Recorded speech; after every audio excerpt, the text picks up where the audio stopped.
one nation, liberty and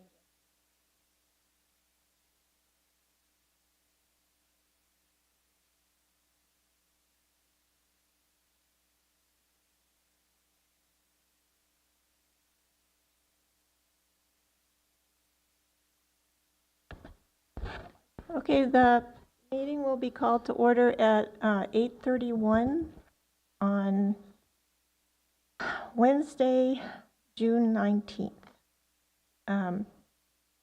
Judy, roll call, please. Trustee Kelly? Trustee Cavanis? Ms. Cavanis? Here. Thank you. Trustee Jurdy? Trustee Cromer? Here. Trustee Shoemaker?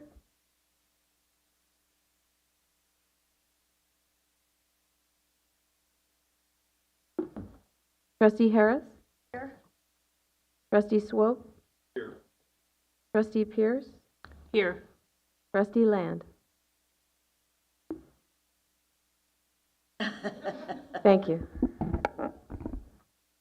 Okay, members of the public are welcome to address the board on subjects both on and off the agenda. The board is prohibited from taking action on matters not on the agenda, but may briefly answer questions. Public comment on individual agenda items will be allowed at the time an agenda item is discussed and is limited to 3 minutes per person. Individuals wishing to address the board under public comment are welcome to do so per the instructions above. Do we have any members of the public wishing to make comment at this time? There's no public comment at this time. Okay, next is the consent agenda. All matters of the consent agenda are to be approved by one action without discussion unless a board member requests separate action on a specific item. Does any trustee wish to pull an item from the consent agenda for discussion? Seeing none, the consent agenda is approved by unanimous consent.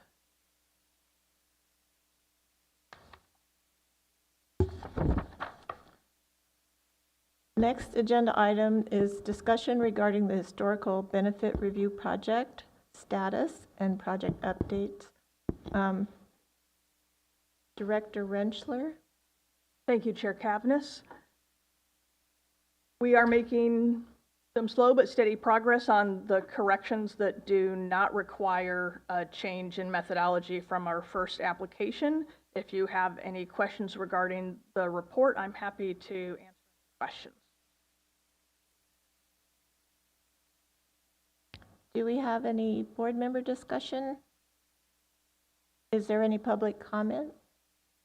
There is no public comment. Okay. Next agenda item, discussion and ratification of requests for option 4 allowance under Government Code Section 31764. Thank you, Chair Cavanis. We had 2 members request an option 4 allowance, which, if you recall, is a customized benefit that provides a continuance to one or more beneficiaries.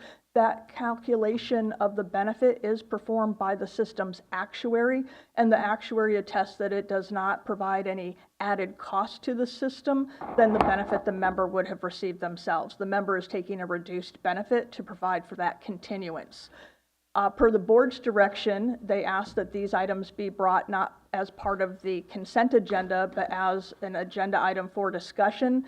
And one of these goes back to September. It was omitted during that time frame. My apologies. The other was for May, but there are 2 option calculations for the board's review. I'm happy to answer any questions. Otherwise, this is just a ratification. Do we have any discussion on this item? Madam Chair, Do we have? Yes. is there a Trustee King. timeline that they have to submit this paperwork upon retiring for it to be considered by the board? The member can submit a retirement application up to 60 days in advance. Our intention was that to bring these prior to issuing the first benefit payment to the member, but Although they were on the new retirement report, which is ratified by the board, we did not pull these out as separately as option 4 items, so we wanted to bring these to the board's attention because the board had asked that these be brought. We are going to be more diligent in the future to make sure that they show up as a separate line item. Again, they will be in the discussion section unless the board directs otherwise in the future. Thank you. Okay, do we have a motion? Oh, sorry. So then that, the payments up to now have been assuming the option 4 for the September one, correct? Correct, and that benefit amount for the option 4 was adopted as part of the regular retirement report that's part of the consent agenda, but it had not been identified and provided to the board the actuary's opinion that, again, there is no added cost to the system for it. Thank you. Other discussion? Have a motion.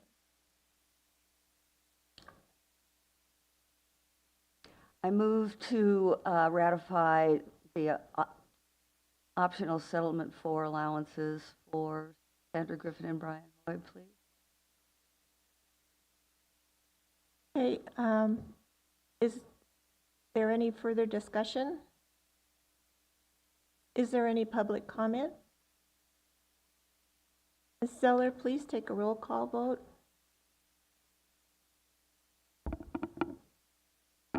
Mr. Kelly? Yes. Ms. Cavness? Yes? Mr. Jurdy? Yes. Mr. Cromer? Aye. Mr. Shoemaker? Ms. Harris? Aye. Ms. Pierce? Yes. And Mr. Land? Aye. Thank you, approved.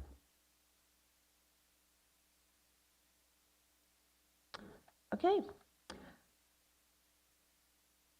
Agenda item number 4, member status confirmation update. Thank you, Chair Cavness, members of the board. I just wanted to give you an update on the first round of status confirmations that we began processing in December of last year. We have received confirmation responses from all members except one where we recently tracked down the member who is residing in a care home in Lake County, and we continue to try to resolve that one. But we have had no instances where we now need to look at shutting off benefits. The memo covers our process, including what we do in addition to sending notices in an effort to reach the member to ensure that we give them all opportunities to respond before a suspension of benefits. But in the event that staff is unable to contact a member, there's been no response to the letters sent, the emails, the phone calls, web searches, and we've been unable to locate anybody, we would be shutting off benefits and suspending them until we hear from the member. And we just wanted to make sure that the board was okay with that process, because that would be the intention, but we have not had to go down that path yet. Do we have any board discussion on this item? Yeah, I remember when we were going over this initially, there was discussion of perhaps changing the age at which we would be doing this. Is that still on the table, or did we decide on 84 being the cutoff date?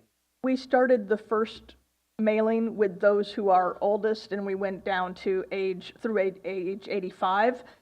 We are now starting to issue notices for those people who are between, I think, 80 and 84, somewhere in that range.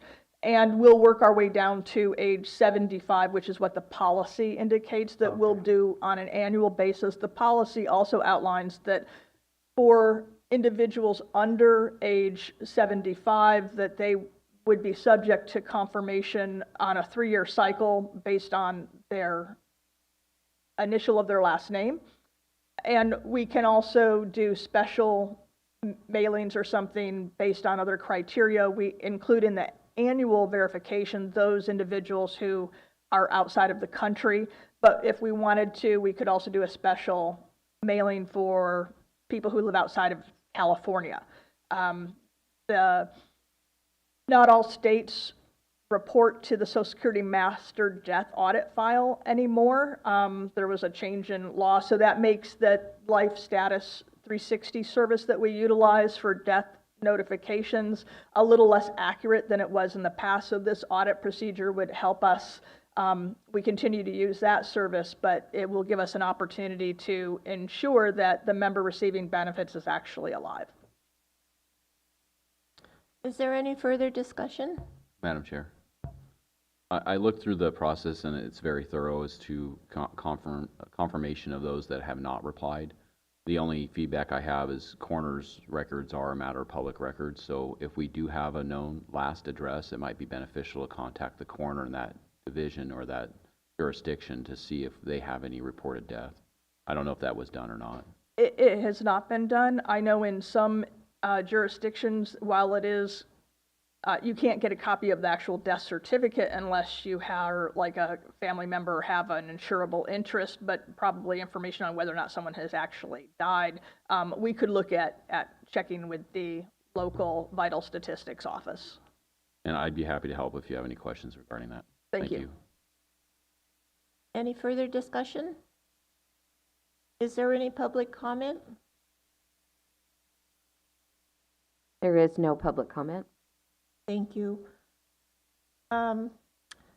Next agenda item, discussion and possible action regarding investment matters. Presenter is Mr. Rivales. Steve's, excuse me. We've got two items for you here today. Both of them are just informational. I'll briefly comment on both of them. For the monthly investment performance report, you've got the report. See the returns. They're good. We're on track for a good fiscal year return thus far, so that's positive. We had a slight rebalance, just trying to make sure that we don't have to do a lot of transactional activity in this month to ensure that we're close to target. In addition to that, it was again a good time to buy fixed income, rebalance at that time. Equities were high and fixed income managers just made sense. The second item we got today is the first quarter real estate update, and I have provided a memo that attempts to give some background into what's been going on in the real estate market and how our managers in particular have performed relative to benchmark and the market in general, where the managers are expecting to find opportunities in the future. I think Judy's going to pull it up here. Excuse me for a moment. Looks like we're going Robert, to we're outer having space a over there. crash on the computer here. Robert.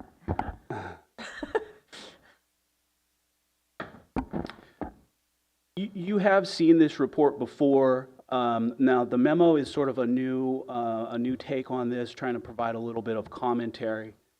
But the actual presentation slides you've seen before. We showed those last quarter. Judy could get them pulled up here.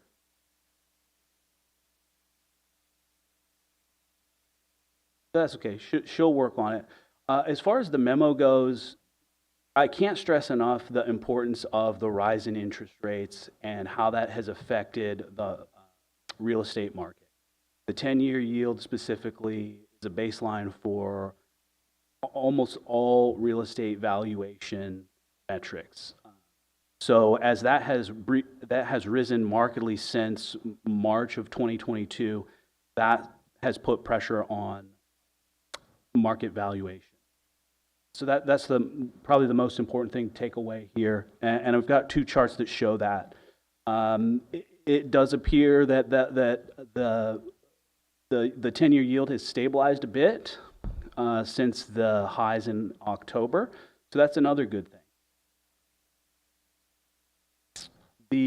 The final page of the memo here, page 3 of the memo, has some information and calculations that we don't typically see in the Callan report, and these are calculations that I've done that show us yield, tracking risk, give us an expectation for the current drawdown and an annualized standard deviation. I have a few comments about those memo.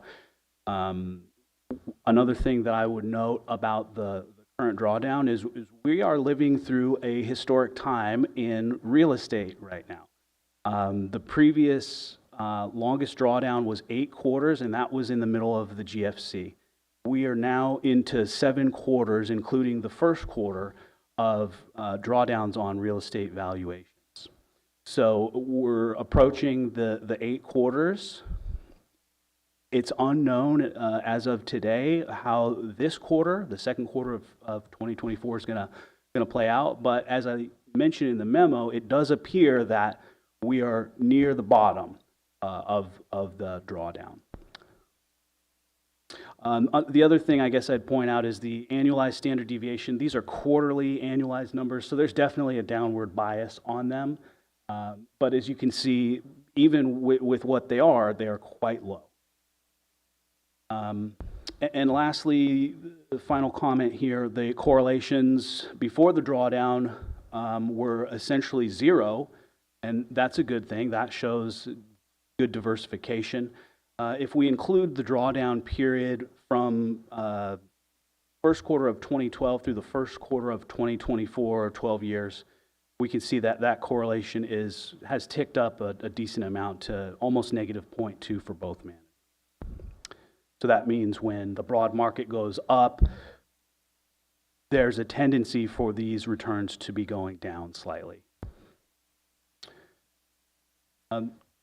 Trustee Jurdy had sent some questions over before the meeting, and I had a chance to respond to him about them.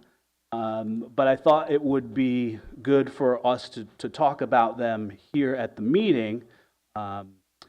And so I wanted to, I don't know, give Trustee Jurdy the opportunity maybe to ask them again. Of course, I have them here and we can talk about them. I don't know, Trustee Jurdy? Sure. So the basic questions had to do with the performance of the 2 distinct funds that we have invested in. So the performance prior to COVID, prior to the increase in interest rates that happened after COVID, that which was a period ending, the 5-year period ending in February of 2028, or 2020, I'm sorry, that the Barings Fund appeared to match 100% exactly with the index that we're using, and the other fund, the better performing fund, the REEF Fund, was 107% of the index, so a little bit higher than the index. And but what we've seen since COVID, which changed the office use in particular, also the interest rates going up, that in the 10-year period, which included that period, pretty long period of time, the REEF Fund has, I think, still outperformed with 111% or extra 11% the performance of the index, but the Barings Fund is only 75% of the index. So it's a pretty substantial difference between the 2 funds in terms of performance when you factor in the more recent environment that we're in. And so, questions, the first one is, because at the last meeting, staff said that they do have an internal watch list. Is it true that I would think that Barings is on the watch list? And we wrote back that yes, so maybe you could talk about that a little bit. Yeah, absolutely. So the first question is Barings on our internal watch list? And that is definitely the case. I've been closely watching the Barings portfolio and transactions and their plan since January of 2023. The drawdowns began in September 2022, and I was curious at that time. I didn't know how historic this would be or not. I was just sort of prudently paying attention. But by January quarter of 2023, that was when I really wanted to understand, what their plan is and how the market is going to evolve. when are they going to come off the watch list? Hard to say. That's sort of another discussion that we plan to get into when we bring the real estate structure review, which we're planning to bring after the international review. So pretty soon here. The second question here was, do staff believe that Barings is now positioned on a go-forward basis to achieve earnings equal to the Odyssey Index? And I would say yes, but there's sort of a caveat to that. There's two parts to it. The moves that they've made thus far theoretically have set them up for a good run going forward. But that's only half the story. The other half of the story is actually being able to complete the transactions, to implement the strategies, to find the new buildings, to lock down the new tenants. So there's a lot of different things that could potentially go awry in the future. But at this point, the market has been drawn down a fair amount, and if we are near the bottom, this is sort of the time when you want to be getting into these type of investments. You want to buy low, and that's where we are today. So Robert, could you just briefly comment on what their philosophy has been as far as they wrote down very quickly and that they're exiting a certain segment of the market but plan to increase their holdings in those other areas? That's a good point, Doris. Thanks for mentioning that. Barings did start to write down their portfolio soon. They did have a large write-down also in the December 23 quarter. So they have shown a willingness to be realistic about where they're marking their assets. In addition to that, Barings in specific, now both of the managers, if we go to slide, can we go to the next slide possibly, Judy? Oh, two slides. Page 5. If you look at the exposure here, you can see that post-COVID, both of the managers have markedly decreased their office portfolio, their office exposure. And that's very intentional on both of their cases. Barings in specific has 7 assets that are all Class A office buildings. And what they have done is they've marked down 4 of those buildings down to the loan balance. And that's had a big impact on the office valuation returns. Part of that process of lowering the exposure involves and or exiting completely the office exposure, which is what Barings is intending to do, involves selling those buildings. 4 of those highly impaired assets, 2 of those buildings, one in San Francisco and one in New York, are either in process of being sold or have been sold during this quarter. So that's a good sign that Barings has been able to implement the strategy of getting out of office real estate. Of course, that leaves them with 2 more largely impaired buildings, one in Washington, D.C. and one in L.A., but their plan is the same: get out.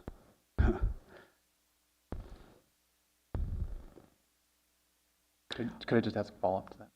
So if looking at the region, or I'm sorry, the sectors, it's the first slide that you have. Yeah, it looks like they both are exiting or decreasing their share of allocation to office space. It looks like REEF actually dropped their allocation to office space more quickly, and if I understand it correctly, they're a bigger fund, substantially bigger fund. They are. So they, I'm presuming, had many more buildings in their total portfolio, but it looks like they exited, they moved more quickly, it looks like, when you look at the quarters, to reduce their exposure to office. Sure. So, so maybe because Barings moved more slowly to exit out of office, maybe that's why they, I don't know, is that the reason why their write-downs were more significant? I wouldn't necessarily be able to comment on that. I'm not sure. And conversely, it looks like Reef more significantly, more quickly moved to increase its exposure to industrial, which I know is one of the more popular. Yeah, yeah. Reef had higher exposure to begin with, and they strategically, they sort of have a house view that is, that forced them, well, I shouldn't say forced, but their internal house view was that industrial is going to be a better place to be anyway, so they were always quite a bit higher in terms of that sector exposure than. It looks like they were moving in that direction prior to COVID. Yeah, absolutely.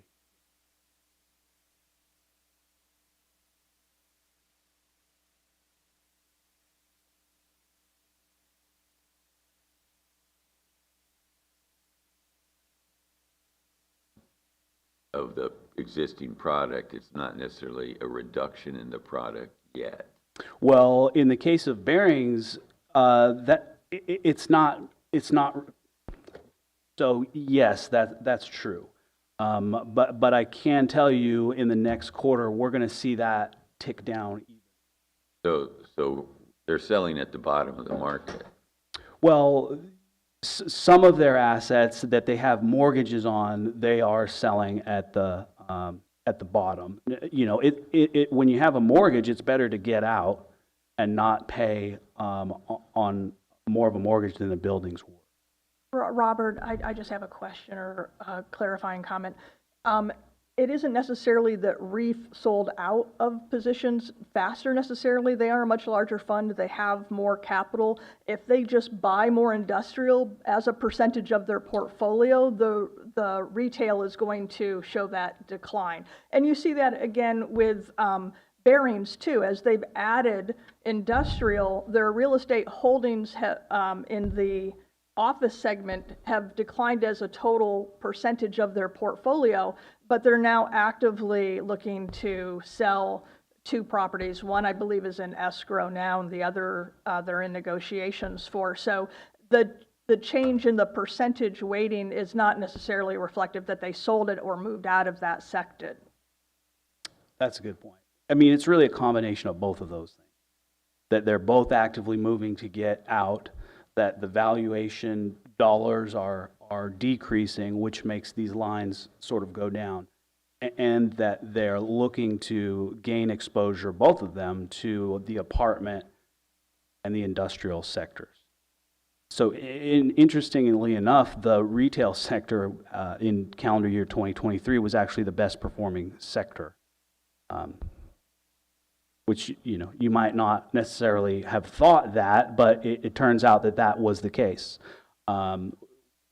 which is part of the reason why in the memo I comment on some of the forces that are impacting the vacancy rates in the apartment and the industrial sector in the memo. Any other comments on the second question there?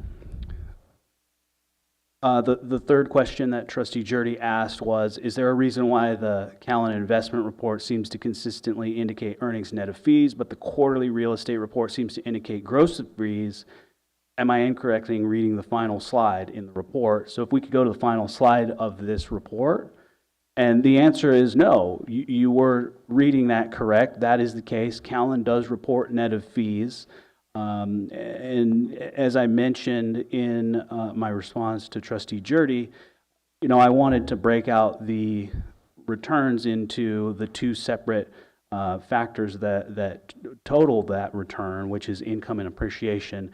And it was in light of the fact that Callan is already reporting that total net return, it was easier and more simple for me to report them gross of fee. If the board would prefer to see them broke out as a net, I can certainly do that. It was just for ease of putting that table together.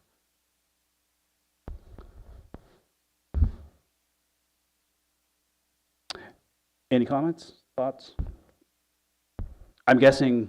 Are they net stable returns. fees? Are they What? the fees, the gross part above the net?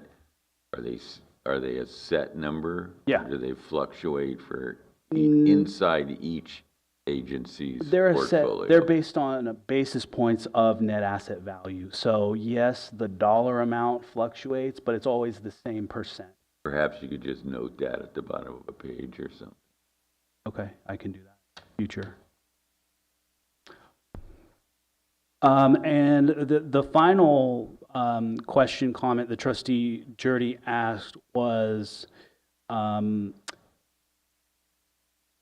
whether or not it's appropriate for staff and the board to discuss reinvestment of earnings from the Barings Fund into the REEF Fund. And broadly, my response would be that that's going to be very difficult to do, primarily for the reason that we have to make a actual commitment, a forward commitment to send money to either one of these managers, and they have to be willing to call and accept those funds. So it's not exactly the same situation as a income from, let's say, our fixed income managers. We get those funds, we can reinvest them that day, the next day. We can take those funds and send it to the cash account. There are a number of other things we can do with that. For the real estate funds, we don't have that ability. We would have to make a forward commitment of, whatever it is. In the case of one of these funds, we get about $1.5 million, 1.2 million per year in income from them. And so we would, it would be somewhat laborious and maybe not even possible to reinvest those funds.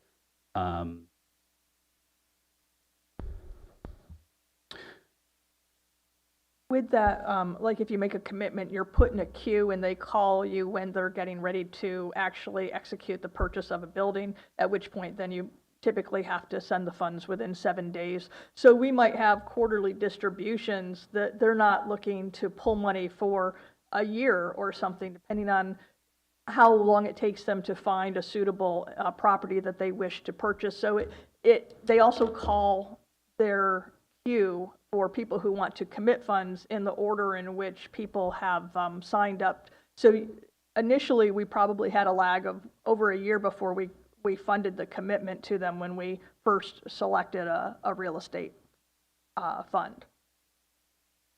Yeah, it's just logistically difficult to do that and uncertain. And those were all of Trustee Jurdy's questions, and I have no other comments. I have another question. You commented that they got a plan to get out, which means they'll be in the negative mode for a while, and they have a plan to get back up in what the value is. And is that specific, or is that just a general statement? Are you asking if Barings, or either one of them? I mean, if they're getting out of office, what is their new strategy to build this stuff and to regain what they've lost? Yeah, the new strategy is to focus on certain regions, specifically the Sun Belt and the coasts, the West Coast in particular, and the Sun Belt. Both of the funds want to move out of office and specifically into apartments and industrial. So that's sort of the plan. In addition to, some of the more niche sectors like self-storage, for instance. REEF just in this quarter is finalizing a self-storage transaction. Yeah, right next to the apartments, right? Probably, yeah, probably. They also have very small allocations to other more opportunistic type investments, but we're talking less than 2% for each of the fund. So things like real estate loans, mezzanine debt loans, self-storage would be another niche, and joint ventures. But those are extremely small and not particularly accretive to the returns. The returns are coming from these 4 sectors. Yeah. I'll throw one more out there, and that's the concept of conversion of office to residential. Is either one of these developed a strategy? They haven't. Broadly, that's a difficult strategy. It's capital intensive, and it's time intensive also. Dealing with cities or the municipality to make those changes through the planning departments. That's not something that's specifically talked about through these particular managers. Thank you for craning your neck to look at. Trustee Swoop? Yes, does the Sun Belt include Florida, which has been Oh, yeah. a rather complicated item on that? Absolutely. Florida, South Carolina, even North Carolina, Texas. Trustee Land? Okay. Any further discussion? Okay, is there any public comment? There is no public comment. Next, discussion and possible action regarding legal services agreement with Hanson Bridges. Thank you, Chair Cavness. The current contract with Hanson Bridget expires June 30. This contract would be for the coming fiscal year. It should allow us to close out any tax-related issues related to the IRS Voluntary Correction Program application. The contract includes the current rates, and also I wanted to bring to your attention the new Exhibit D, Privacy and Data Protection, Security Events, and Artificial Intelligence.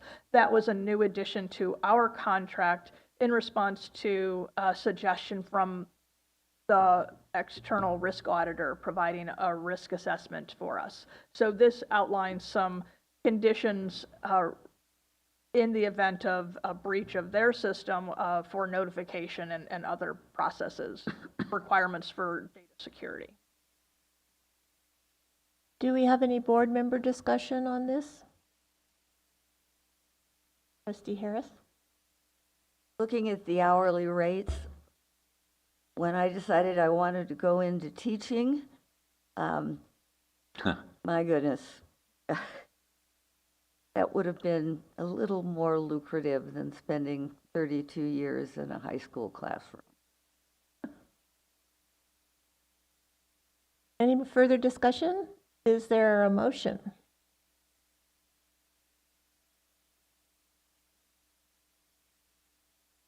Madam Chair, I'll move to approve the legal services agreement with Hanson Bridget as proposed. Is there a second? Second. Okay. Judy, would you do a roll call for us, please? Mr. Kelly? Yes. Ms. Cavness? Yes? Mr. Jurdy? Yes. Mr. Cromer? Aye. Mr. Shoemaker? Aye. Ms. Harris? Aye. Ms. Pierce? Yes. And Mr. Land? Yes. Approved. Next, discussion and possible action regarding medical advisory services agreement with the Managed Medical Review Organization and possible change in process of disability retirement applications. Director Rentschler. Thank you, Chair Cavness. Trustees, we have a contract with MMRO, who provides us with a review of our disability applications, coordination for independent medical exams, and issues opinions that are then brought to you when we have a disability retirement application. Their contract is due to expire. With the new contract, they are suggesting some changes to both the contract and our process. So this memo outlines some of the process changes that are being requested by MMRO. Currently, when we have an application, we send that member to an IME, and the MMRO medical advisor then reviews that IME report and issues an opinion as to the status of disability. With the new process, since the MMRO advisor has been a generalist, would be to have the medical advisor be a specialist in a particular area. So if it was an orthopedic injury, the medical opinion would be issued by an orthopedist. If it was, psychological, it might be issued by a psychiatrist, things of that nature. So the person making the medical opinion would be a specialist in the area of the specific disability. Also, they're suggesting that we move to that model, since it is being reviewed now by a medical specialist, to have that opinion based on the records provided by the member. So the member's doctors or workers' compensation QME exam, rather than sending every single applicant out for an IME.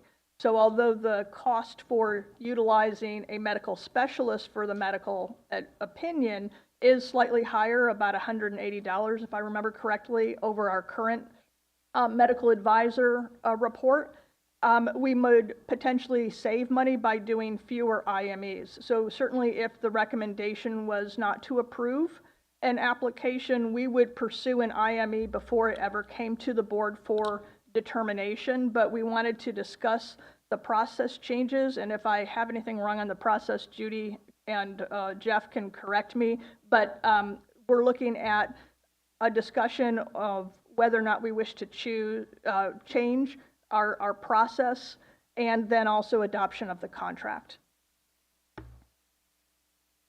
Trustee Jardy? Yeah. So I think this is a good recommendation to go with the specialists. I have a question on the process for skipping what I would kind of view as an independent medical review of the patient or the beneficiary, or however you want to phrase it. It seems to me that probably 100% of these cases, I would guess, originated as some kind of workers' comp claim at the county prior to going to MSERA. Maybe some people go directly to MSERA. Maybe some people bypass that process. For service-connected, they've run through the county's workers' comp process first, generally. We do, on occasion, have a non-service-connected disability. We did a couple of those in the recent past where there isn't any QME because there was no workers' comp case. So my question, I guess, has to do with the service-related then.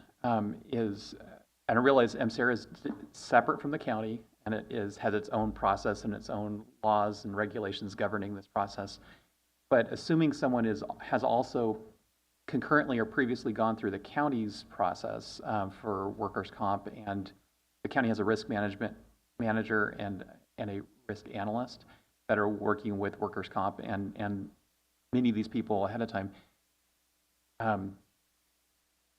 I would feel more comfortable approving this, skipping this process of having every time having the medical the MSERA medical person reviewing each case personally. If MSERA were to just consult with the county's risk manager and just see what's the opinion of the county's risk manager, because I don't know what the interrelationship is between MSERA staff and the county's risk manager. I hope there is a strong connection there. But anyway, so I guess that's how I see this. For applications that are for a service-connected disability, we receive a copy of the workers' compensation file, including the QME that was done by the county's workers' comp provider. So we have all of those records, and we often use the information in that QME as the basis for determining what type of IME to send the member to, and that information is reviewed by the doctors who make the medical opinion and offer a recommendation on the application. So we are utilizing that information now. So this process wouldn't change that much. We would still get the workers' comp records. Our doctor for medical advisor would still review that QME from the workers' comp provider. We just wouldn't necessarily be sending it out for our own independent medical exam.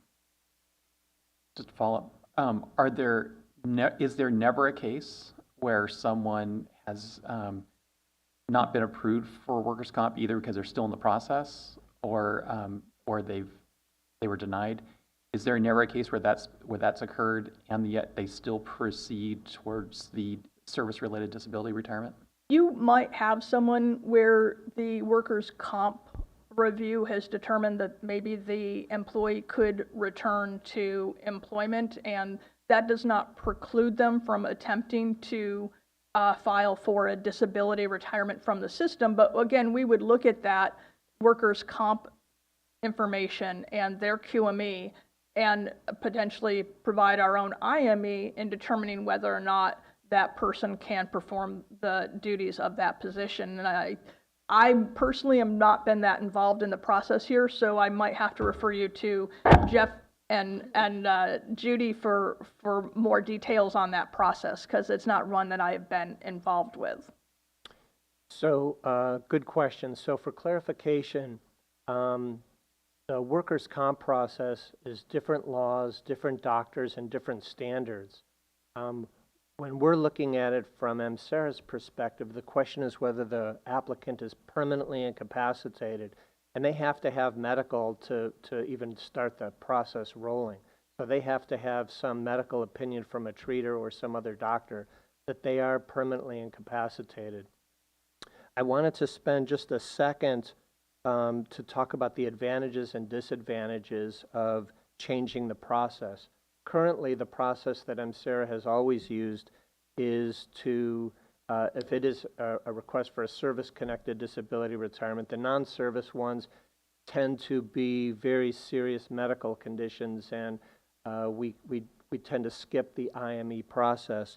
So the advantages of skipping the IME process, and I recognize that it is the medical advisor will be an expert instead of a generalist, so that does perhaps give trustees a little more comfort to skip the IME process. The advantages are it'll be quicker, it'll be cheaper, and it'll be more convenient to the applicant. The disadvantages, and these are in the memo that Doris prepared, there will be one less check on the process, right? And the medical advisor, you'd like to think that they're going to give whatever opinion they believe is correct, but if the other doctors that they're relying on their opinions got the opportunity to see the applicant and the medical advisor is only doing a record review, perhaps they might be more inclined to go with the other doctors because they haven't seen the applicant. If we do have a situation where the medical advisor is going to give it a thumbs down, the reason that Doris mentioned that we'll still send it to an IME is because we wouldn't want to take a case, if the board ultimately gave it a thumbs down, we wouldn't want to go to hearing with only a medical advisor to testify because they never actually saw the applicant, and a hearing officer would probably be more inclined to give greater weight to the doctors who actually saw the applicant. I'm happy to answer any other questions, but I did want to make sure it was clear what the advantages and disadvantages are, and I hope I answered your question. So I'm just not clear what's the decision matrix for the reviewing doctor hired by MSERA that's reviewing the documents.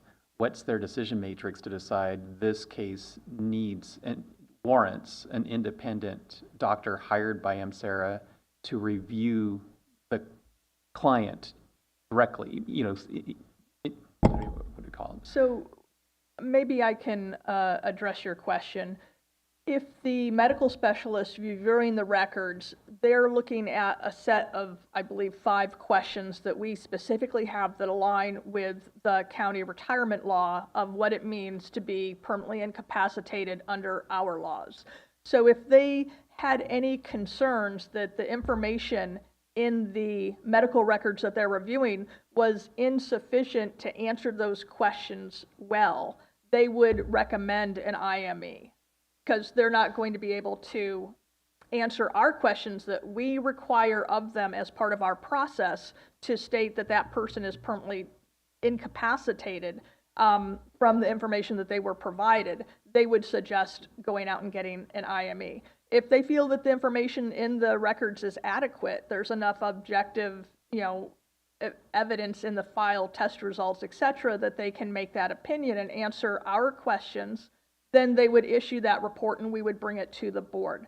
Again, if the determination is ever a denial, we would always want to have that IME so we can have a physician attend a hearing if necessary who actually saw that member.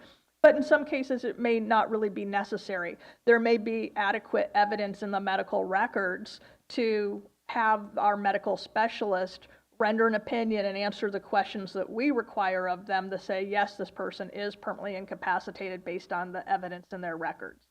I guess what I'm looking at is the decision matrix. In many cases, it's really an objective standard that someone has a permanent work-related disability. It seems to me that there are certain kinds, and I don't want to talk about it too much in open session, but there are certain kinds of disabilities under the law that may be somewhat subjective in a medical evaluation that's a determination. And it seems to me in the cases where it could be a doctor's using some subjective standards, that in those cases it might be in the interest of MCERA to have its own independent doctor do their own independent evaluation. So someone breaks an arm, they've got a permanent, very clearly easy to demonstrate permanent disability. That is objective, and I believe there are some circumstances that are subjective just determinations by a doctor. And I guess I would feel more comfortable if in those subjective cases that we would have our own doctor do the evaluation. So there are some situations, even with physical injuries, that there are still some subjective components that they don't necessarily reveal themselves. For example, in an MRI, it's range of motion, and is the person making a real effort or not? So I don't know that it's that cut and dry. It can be in some situations, but I don't think you can just draw a line and say physical versus psychological. But Trustee Comer. I hear what you're saying. Trustee Comer. My question is regarding the current process, which I understand always includes an IME. And is that performed before the medical expert review?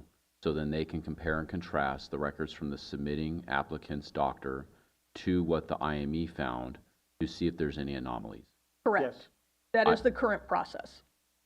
I personally think that it seems to me from reviewing this memorandum that MMRO is the one requesting these changes. Correct. And I am going to say, I don't think it's broken, so I don't want to fix it. I think the IME is in place to protect our fund and our role in this process. And I get that it has a different role than workers' comp and has a different role than the applicant's own physician who may have a relationship with the client. And I believe there's always going to be an opportunity for an applicant to manipulate this situation. And this one extra balance and check is to hopefully weed somebody out in that process if that independent examiner finds evidence to the contrary.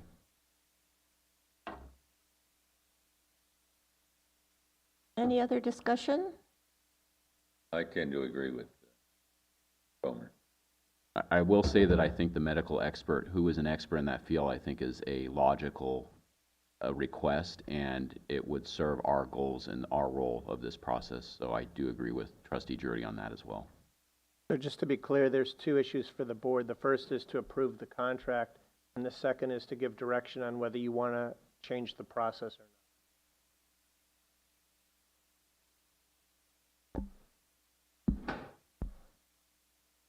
Is there any other discussion, or is there a motion? I have a question for council, but please go ahead, Trustee Pierce. Sure. So is the contract we're reviewing right now based on the new methodology? That's what I was going to mention. The contract that's there actually has the attachment for the scope of services, which is based on the MMRO's current proposal to change that methodology. So we would need to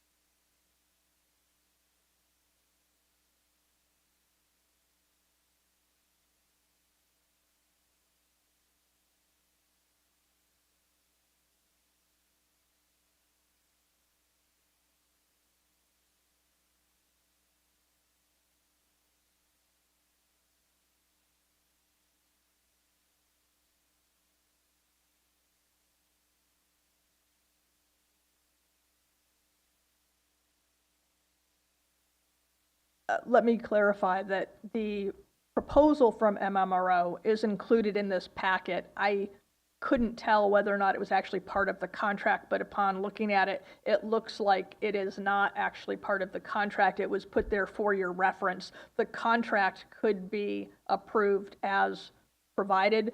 The other was just informational for the boards, but we do not have to accept that process that they were proposing. So is there a motion? I would move to approve the contract and to direct staff to retain our existing process. Or Is there a second? Second. Judy, would you please do a roll Right. call? Can I clarify sorry. trustee Jurdy's motion? Does it include direction to MMRO that they can and should utilize these medical experts in the field of where the application exists? Yes, it does. Okay, Yes. thank you. Okay, any further discussion? Is there any public comment? There is no public comment. Judy, would you please do a roll call? Yes, Mr. Kelly, Yes. Ms. Kavanagh, Yes? Mr. Jurdy, yes. Mr. Cromer, Aye. Mr. Shoemaker, Aye. Ms. Harris, Aye. Ms. Pierce, Yes. and Mr. Land. Yes. Approved. Discussion and possible action regarding strategic board agenda. Director Rentschler. Thank you, Chair Cavness. As part of the strategic plan that was adopted back in May of 2022 for fiscal years 23 through 27 was a review of our agenda to see if it could be more aligned with strategic priorities and to optimize the board's time. So with that, we've put together 2 sample agendas for your consideration. This does not require a change. It's really a question of whether or not the board feels that either of these samples would be beneficial in conducting the business of the board. The goal is that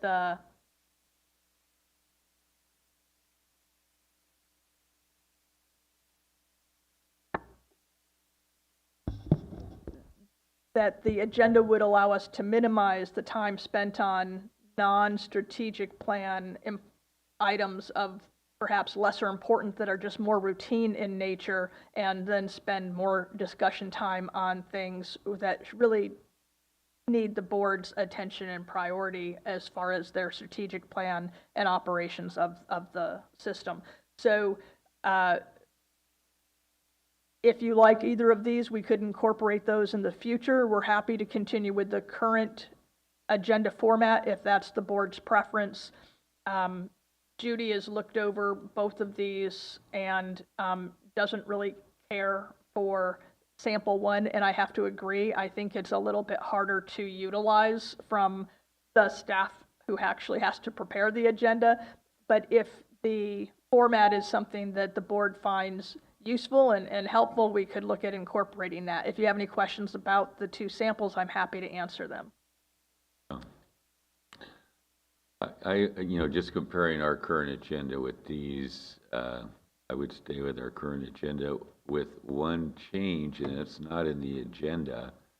It's actually in the documents represented in each item. And at the top of the page, it would not just have the item, but the item number is listed on the agenda. And you could add the presenter if you wanted to do that as well. You already have. But I don't see a need for change. Okay. Is there any other discussion? I agree with the trustee or vice chair Shoemaker that I like the current agenda. I do believe it would have been beneficial to me in the previous year as chair to know who the presenter was and action that's recommended on there. And I agree with the agenda item number being on the other submitted paperwork for that agenda. We can certainly incorporate adding the presenter on the agenda and then also including on the agenda the recommended action or motion, similar to some of the other examples in those samples. Additionally, we can go back and, because I know trustee Shoemaker had requested before putting the item number on the board materials that are posted, so it's easier to line up, oh, this is item number 4, and make sure you're on the correct item if you're downloading all those materials. So we can certainly add that back to the attached documents. Do we have a motion?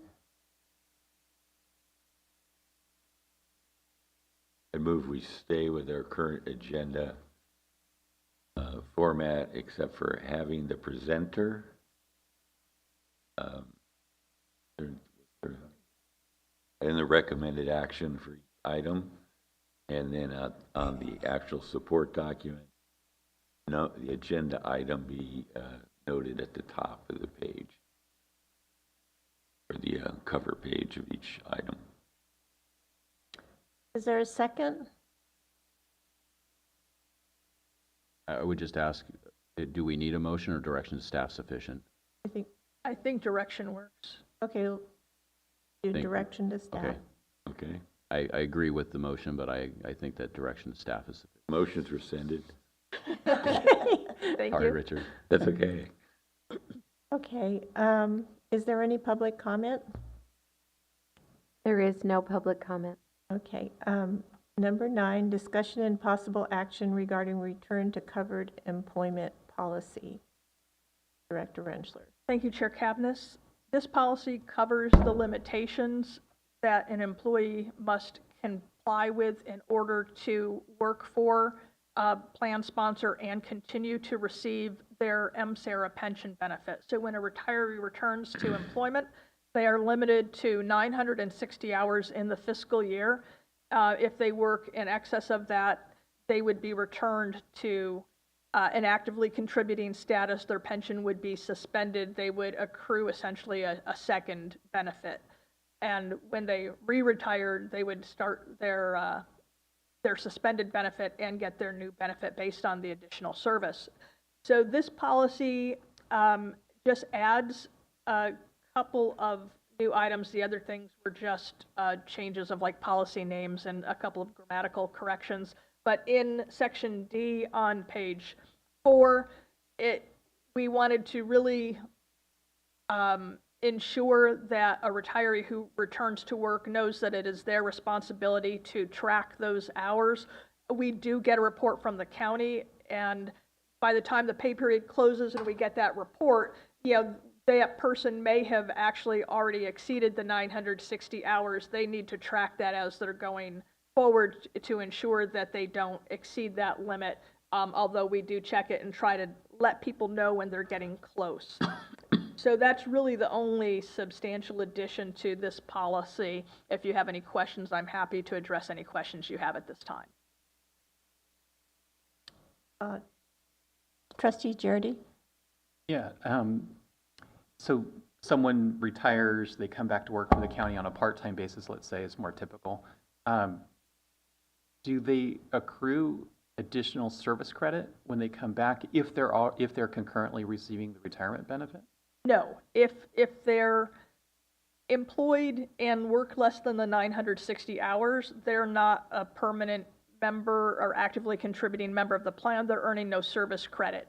For someone whose appointment might be of a longer duration or not part-time, where they're going to exceed the 960 hours, their benefit would be suspended and they would accrue service and pay contributions for that time their benefit was suspended. And then they would re-retire and get their original benefit plus a new benefit based on the additional. But for most people, no, they're not accruing any service and they're continuing to receive their benefit. Any discussion? I have a process question, Madam Chair. So to understand the edits, there's obviously different colors. Some seem to be changes and some seem to be additions. And then my overall question at the end is at the very bottom, it says reviewed on June 19th, but it seems like it's amended with some of the proposed changes. So it's more of a process question.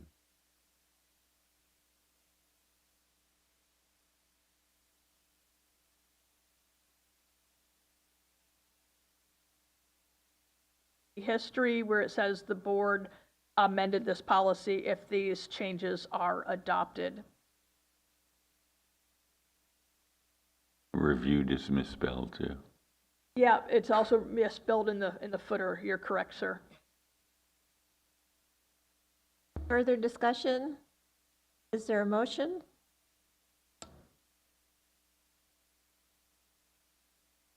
Madam Chair, I'll move to approve the retire returned to covered employment policy with the changes and as proposed. Is there a second? Uh, Is there any further discussion on the motion? Any public comment? Judy, would you please? Yes. Mr. Kelly? Yes. Ms. Cavaness? Yes. Mr. Jurdy? Yes. Mr. Cromer? Aye. Mr. Shoemaker? Aye. Ms. Harris? Ms. Pierce? Yes. Mr. Land? Aye. Approved. Item number 10, discussion regarding administrative report. Director. Thank you, Chair Cavaness. The report starts with just a comment about our budget. The actuarial risk report, which is completed every 3 years, did come in at a higher cost than what we expected, and that we expected based on Siegel's comments in 2019 at the Board of Retirement meeting. To ensure the board wanted to continue with this report, we wanted to let you know that the ongoing cost for this triannual risk report is estimated to be in the range of $30,000 to $35,000. The second budgetary item is that even with the budget amendment that was processed in January of 2024, our information technology expenses were higher than budgeted due to increased county help desk support and also pension gold work orders. Information technology expense is now estimated to be approximately $10,000 over budget. And unless directed from the board, a budget amendment will not be presented because the overage in IT expenses can be covered by unused budget allocations on other budget categories if that is acceptable to the board. We do have some news on our construction that now supplants the information in your administrative report. The plans were approved by the city of Ukiah. We hope to have permits at the end of this week or next week, at which point we can get on the contractor schedule and we will give the 30-day notice to our tenants. But construction there's movement in that front, and we hope to be able to start construction in late July, would be my hope. So we do have a pension gold issue that continues to be a little bit of a problem. The county has had an application, I believe it was called iPrint. It was an old Novell application, and since they no longer use Novell and had moved to Microsoft for our email and other things, they're eliminating all of their old Novell applications. That iPrint Novell application was used in our check printing process, which also included a transfer of that check data to our servers where we printed it, but it was coming from the LRS servers. So the new process would be to save that file locally so it's not being transmitted from LRS servers to our printer and print them locally, but we're having some issues getting the MICR line aligned correctly. We do expect this process hopefully to be in place for the July benefit payments, but we're having to do another round of testing because the last test with the bank, the MICR line was not properly aligned still, and it failed. So we are working on that, and we are also looking to see if there are any other solutions we can utilize other than the PDF print function that we're attempting to establish. I will be out next week. I'm going to Arizona, and then also I wanted to let you know that I do plan to attend the Administrators Institute in September, which is a Calipers event. I've always found that one to be a very beneficial for plan administrators to attend.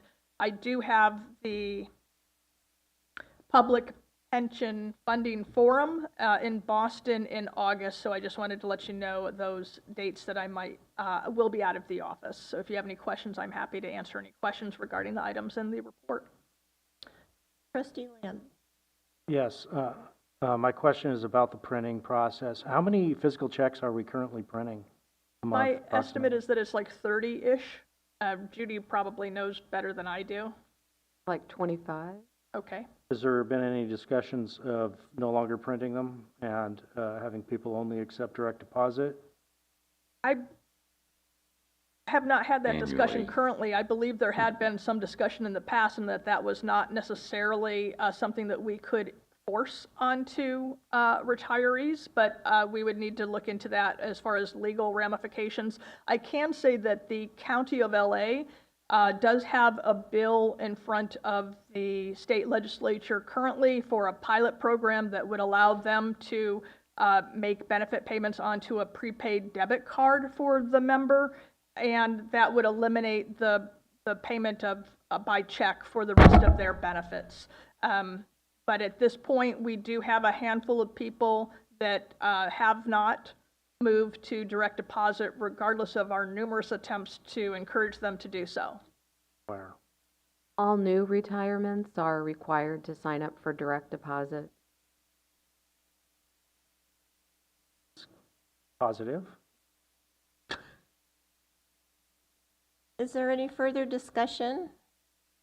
Madam Chair, I have a question regarding the legislative updates and more of a request, I guess, to the Executive Director regarding AB 3025, which is a bill that's creating the framework for making benefit corrections and determining if that would be potentially retroactive or have any impact on our historical benefit review project if it was voted into law.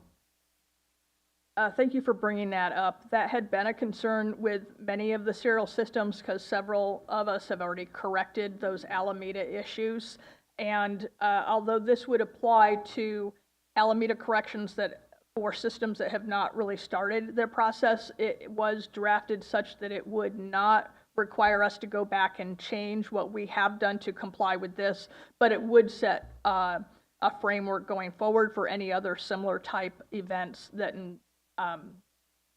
but no, to answer your question, it would not require that we change what we did to fix the Alameda corrections. Thank you. Any other discussion? Is there any public comment?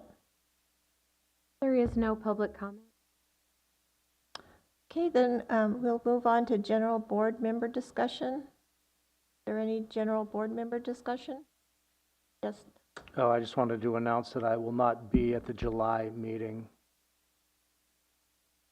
All right. Okay. Thank you. Welcome. Okay, so the board will move to closed session for the following items. Public employee performance evaluation, Director Rentschler, pursuant to Government Code Section 54957. Is there any public comment before we move to closed session? No, there's no public comment. Okay.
sorry. You have the green light? The board met in closed session and it continued its preliminary discussions about the performance evaluation for the executive director. Okay. Okay, so the next scheduled board meeting will be held in the Mendocino County Board of Supervisors chambers, and it will be on Wednesday, July 17th at 8:30 a.m. And we are now adjourned. Thank you.